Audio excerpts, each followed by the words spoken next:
Doctor Rossi Thampi തന്നെയാണ് ഇന്ന് morning ഷോയിൽ അതിഥിയായി എത്തിയിരിക്കുന്നത്. ടീച്ചർ നമസ്കാരം, മോർണിംഗ് ഷോയിലേക്ക് സ്വാഗതം.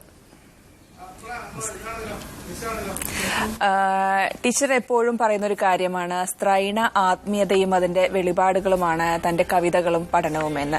എങ്ങനെയാണ് ആത്മീയതയും പ്രണയവും ഒരേ വികാരത്തിന്റെ ആവിഷ്കാരങ്ങളാകുന്നത്?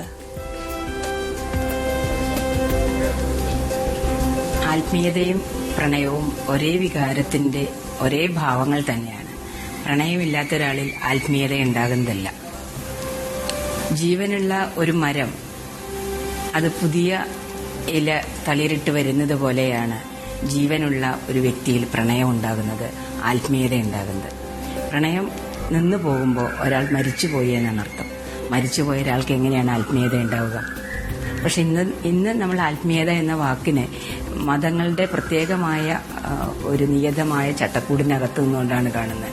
അത് ശരീരത്തെ ഉപേക്ഷിച്ചുകൊണ്ട് അല്ലെങ്കിൽ ശരീരത്തെ പീഡിപ്പിച്ചുകൊണ്ട് എല്ലാ സുഖങ്ങളെയും ഉപേക്ഷിച്ചുകൊണ്ട് എന്നുള്ള അർത്ഥത്തിലാണ്. പക്ഷെ ആത്മീയത എന്ന് പറയുന്നത് ആനന്ദമാണ്, ദൈവത്തോടൊപ്പമായിരിക്കുമ്പോൾ കിട്ടുന്ന ആനന്ദം.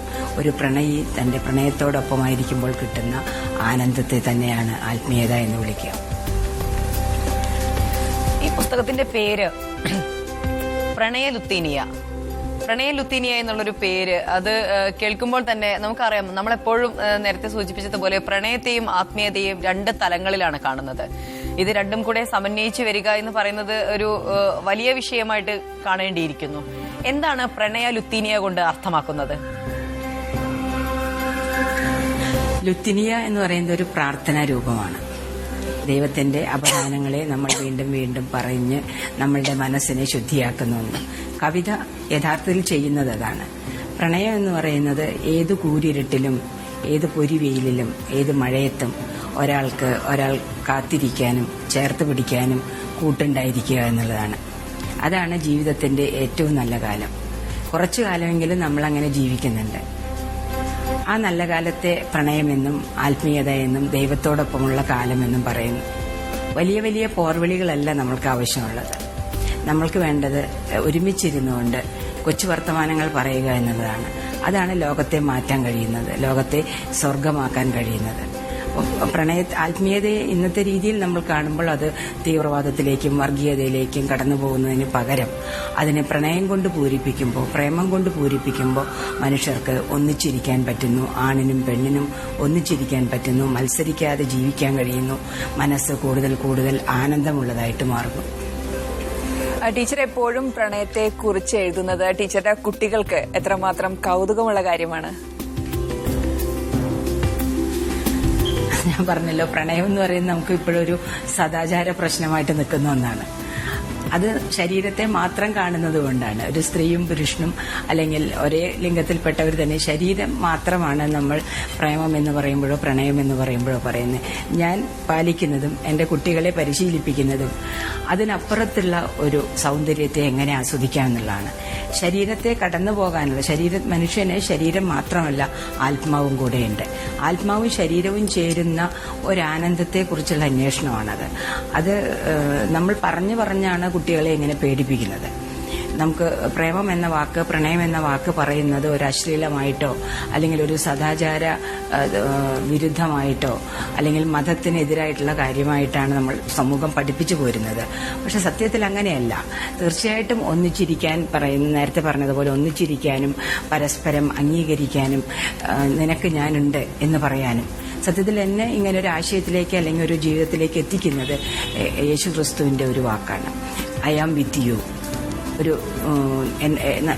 നമ്മളോട് ഏറ്റവും ഉറപ്പിൽ പറയുന്ന ഒരാൾ, ഞാൻ നിന്റെ കൂടെയുണ്ട്. ഈ ഒരു ഉറപ്പാണ് സത്യത്തിൽ പ്രണയം നമുക്ക് തരുന്നത്.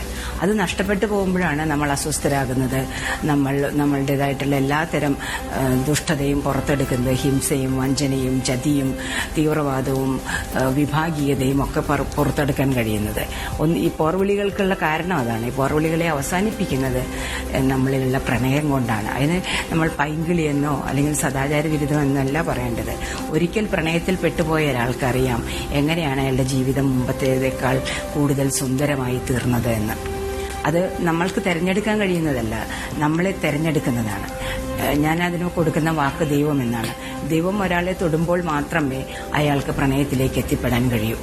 ദൈവം ഒരാളെ പ്രണയത്തെക്കുറിച്ച് ഞാൻ പറയുക, എല്ലാ സൃഷ്ടിക്കും ശേഷം 7 നാൾ ഒറ്റയ്ക്കിരുന്നപ്പോഴായിരിക്കണം, ആ സമയത്തായിരിക്കണം ദൈവം പ്രണയത്തെ സൃഷ്ടിച്ച് നമ്മളുടെയൊക്കെ ആത്മാവിൽ ഒളിപ്പിച്ചു വെച്ചത്. അത് കണ്ടെത്താൻ കഴിയലാണ് ഒരാളുടെ ജീവിതത്തിന്റെ ആനന്ദം. അതുതന്നെയാണ് ആത്മീയത. ബൈബിളിന്റെ ഒരു സ്വാധീനം, പ്രത്യേകിച്ച് പുതിയ നിയമം ടീച്ചറെ വല്ലാതെ സ്വാധീനിച്ചിട്ടുണ്ടെന്ന് ടീച്ചറുടെ വാക്കുകളിൽ നിന്ന് മനസ്സിലാക്കാം.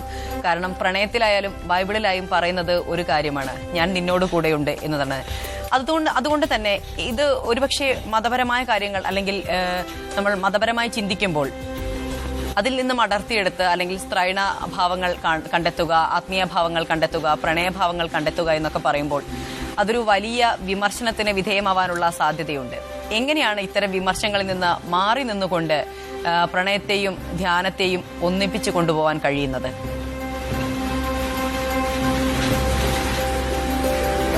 മതത്തെക്കുറിച്ച് പറയാൻ ഞാൻ ആളല്ല. മതം അതിന്റെ ആചാരങ്ങളിലും അനുഷ്ഠാനങ്ങളിലും അത് ഏറ്റവും മലിനമായി നിൽക്കുന്ന ഒരു കാലത്താണ് നമ്മൾ ജീവിക്കുന്നത്. സത്യത്തിൽ അതിന്ന് പുറത്തു കടന്നുകൊണ്ടുള്ള ഒരു ആത്മീയത എന്ന് പറയുന്നത് എല്ലാ മനുഷ്യന്റെയും സാധ്യതയാണ്. ഒരു വിത്ത് ജീവനെ ഒളിപ്പിച്ചു വെക്കും പോലെ എല്ലാ മനുഷ്യന്റെ ഉള്ളിലും ദൈവത്തെ തേടിയുള്ള ഒരു അന്വേഷണം, അവനവനെ തേടിയുള്ള അന്വേഷണം, അവനവനെ ശാന്തമായിരിക്കാനുള്ള ഒരിടം, ഇതിനെക്കുറിച്ചുള്ള അന്വേഷണം നടക്കുന്നുണ്ട്.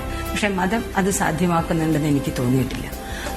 മതത്തെക്കാൾ കൂടുതൽ ബൈബിളിലെ പുതിയ നിയമത്തിൽ പറയുന്ന വാക്യങ്ങളോട്, ഞാൻ നേരത്തെ പറഞ്ഞ പോലെ ഞാൻ നിന്റെ കൂടെയുണ്ട്, അല്ലെങ്കിൽ പാപിനിയായി പിടിക്കപ്പെട്ടുകൊണ്ടുവന്ന സ്ത്രീയോട് നീ പൊയ്ക്കൊള്ളുക എന്ന് പറയുന്നത്, ഞാൻ നിന്നെ വിധിക്കുന്നില്ല എന്ന് പറയുന്നത്. ലോകത്തിലെ ഏറ്റവും വലിയ കവിത എന്താണെന്ന് ചോദിച്ചാൽ ഞാൻ പറയും, യേശു പറയുന്ന ഒരു വാചകമുണ്ട്. ഈ സ്ത്രീയെ കല്ലെറിഞ്ഞ് കൊല്ലാൻ കൊണ്ടുവരുന്ന സമയത്ത് ചോദിക്കുന്ന ഒരു വാചകമുണ്ട്, നിങ്ങളിൽ പാപം ചെയ്യാത്തവർ കല്ലെറിയട്ടെ. മതം എന്ന് പറയുന്നത് യഥാർത്ഥത്തിൽ ഒരു തുള്ളി കരുണയായിരിക്കണം. ആ കരുണ വറ്റിപ്പോയി കഴിയുമ്പോഴാണ് അതിന്റെ സത്ത നഷ്ടപ്പെടുന്നത്. പ്രണയം ഈ ഒരു തുള്ളി കരുണയാണ്. അത് ജീവനെ തിരിച്ചു പിടിക്കാനുള്ളതാണ്. സ്ത്രീയെ സംബന്ധിച്ചിടത്തോളം സ്ത്രൈണാത്മീയത എന്നുള്ള ആശയം ഞാൻ പറയുമ്പോൾ, സ്ത്രീയെ സംബന്ധിച്ചിടത്തോളം പുരുഷന് ഇല്ലാത്ത ഒരവയവം സൃഷ്ടിയിൽ തന്നെ അവൾക്ക് കിട്ടുന്നു. അതാണ് അവളുടെ ഗർഭപാത്രം. ഒരു ജീവനെ വളർത്തിയെടുക്കാനും അതിനെ പുറത്തേക്ക് കൊണ്ടുവരാനും വീണ്ടും അതിനെ വളർത്താനുമുള്ള വലിയ ഒരു കരുതൽ, വലിയ ഒരു സ്നേഹം അവളുടെ ഉള്ളിൽ നിക്ഷിപ്തമാണ്. അതുകൊണ്ട് തന്നെ അവൾക്ക് പ്രണയിക്കാൻ കഴിയുന്നു. അവൾക്ക് പുറത്തേക്ക് നോക്കുന്നതിനേക്കാൾ കൂടുതൽ ഉള്ളിലേക്ക് നോക്കാൻ കഴിയുന്നു. പുറത്തു പോയി വെട്ടിപ്പിടിക്കുന്നതിനേക്കാൾ കൂടുതൽ സ്വസ്ഥമായ ഒരിടത്ത് ഇരിക്കാൻ കഴിയുന്നു. ആത്മീയത എന്ന് പറയുമ്പോൾ ഉടനെ നമ്മളോട് ചോദിക്കും, അത് മതത്തിന്റെ അല്ലേ, അല്ലെങ്കിൽ അതിൽ ആണിനും പെണ്ണിനും വേറെ ഉണ്ടോ എന്നൊക്കെ. പക്ഷെ സ്ത്രൈണം എന്ന വാക്കാണ് ഞാൻ പറയുക. സ്ത്രൈണമായതാണ് ആത്മീയത, സ്ത്രൈണമാണ് പ്രണയം. ഒരാൾക്ക് പ്രണയത്തിലായിരിക്കുമ്പോൾ ഒരിക്കലും മറ്റൊരാളെ പോയി വെട്ടിക്കൊല്ലാനോ കുത്തിക്കൊല്ലാനോ സാധ്യമല്ല. കാരണം അത്രമാത്രം അയാളുടെ മനസ്സ് ശാന്തമായിരിക്കും. ടീച്ചറെ, പ്രണയം എന്ന് പറയുന്നത് എപ്പോഴും അശ്ലീലമായിട്ടുള്ള ഒരു പദമായിട്ടാണ് സമൂഹം കാണുന്നത്. എത്രമാത്രം ശക്തമായിട്ടാണ് അത് നമ്മുടെ സമൂഹത്തിൽ നിലനിൽക്കുന്നത്? ഒരുപക്ഷെ കവിതയിലൂടെ, ഈ പറഞ്ഞതുപോലെ ആത്മീയതയിലൂടെ നമുക്കത് ഇല്ലാതാക്കാൻ കഴിയില്ലേ? സമൂഹത്തിന് എപ്പോഴും പേടിയാണ്. ഭരണകൂടത്തിനാണെങ്കിലും മതത്തിനാണെങ്കിലും മനുഷ്യരെ സ്വസ്ഥമായിരിക്കുന്നത് അസ്വസ്ഥതയുണ്ടാക്കുന്നതാണ്. കാരണം അങ്ങനെ ഇരിക്കുമ്പോൾ അവരുടെ കാര്യങ്ങൾക്കൊന്നും ആളെ കൂട്ടാൻ കിട്ടുന്നുണ്ടാവില്ല. പരസ്പരം പ്രണയിക്കുന്ന ആളുകൾക്കിടയിൽ നിന്ന് യുദ്ധം ചെയ്യാൻ പോകാൻ ആളെ കിട്ടില്ല, അല്ലെങ്കിൽ തീവ്രവാദത്തിന് ആളെ കിട്ടില്ല, അല്ലെങ്കിൽ മറ്റ് വിഭാഗീയതകൾ സൃഷ്ടിക്കാൻ ആളെ കിട്ടാതെ വരും. അപ്പോൾ അതുകൊണ്ട് വളരെ ബോധപൂർവമാണ്, അറിഞ്ഞുകൊണ്ട് തന്നെയാണ് ഈ പ്രണയത്തെ അതിനെ ശരീരവുമായിട്ട് മാത്രം ബന്ധിപ്പിച്ചുകൊണ്ട് അത് സദാചാരമാക്കുന്നത്. മാറ്റുന്നത് നമ്മൾ ഇപ്പോൾ വീടിനകത്ത് പോലും അച്ഛൻ അമ്മയെ ചെകിടത്തടിച്ചാൽ അല്ലെങ്കിൽ തെറി വിളിച്ചാൽ ഒക്കെ അത് കുട്ടികൾ കേൾക്കുന്നതിൽ വലിയ പ്രയാസമൊന്നുമില്ല, എല്ലാവർക്കും അത് അംഗീകരിക്കപ്പെട്ടതാണ്.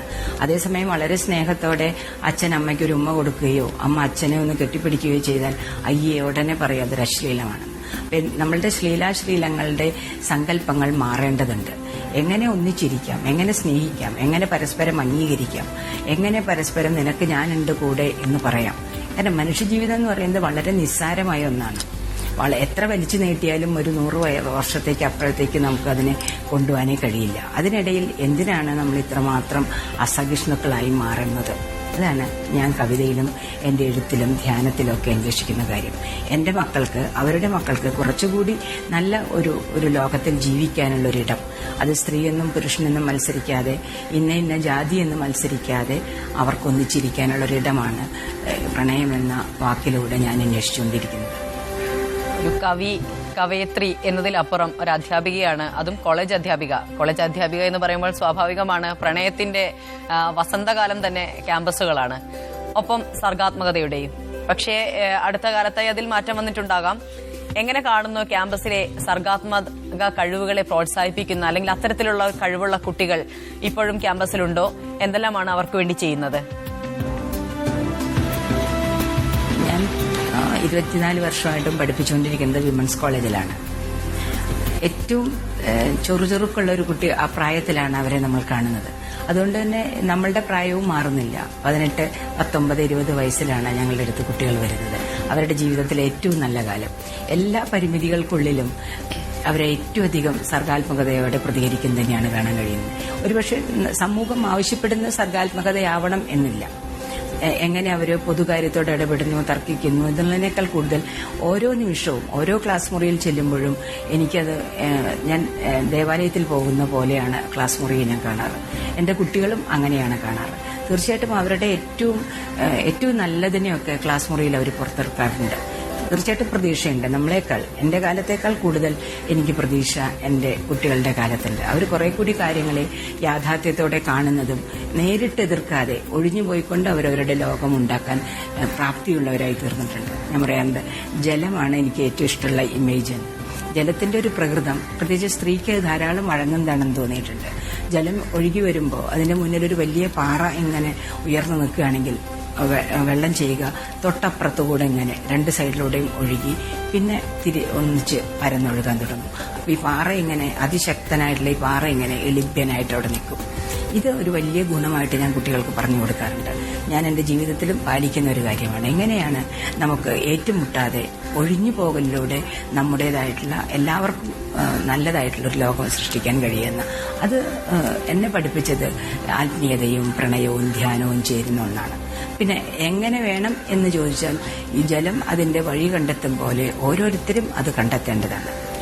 മനസ്സിനെ കവിയെ കുറിച്ച് പറയുന്ന പോലെ മുത്തുച്ചിപ്പിന്റെ ഇങ്ങനെ ഒരു തുള്ളി വെള്ളം കിട്ടിയാൽ അതിനെ വായിലിട്ട് മുത്താക്കി മാറ്റും പോലെ ജീവനോടുള്ള ഒരു കരുതൽ, അതാണ് നമ്മൾ ഉണ്ടാക്കിയത്. മണ്ണിനോടുള്ള കരുതൽ, പച്ചയോടുള്ള കരുതൽ, ഇതൊക്കെയാണ് നന്മ മാത്രം ചെയ്യുക എന്ന് പറയുമ്പോൾ അത് ആത്മീയതയിലൂടെ ആണെങ്കിലും പ്രണയത്തിലൂടെ ആണെങ്കിലും ആ ഒരു പോസിറ്റീവ് എനർജി ഉണ്ടാക്കിയെടുക്കുക അല്ലെങ്കിൽ ഉണ്ടാവുക എന്ന് പറയുന്നത് വലിയ കാര്യം തന്നെയാണ്.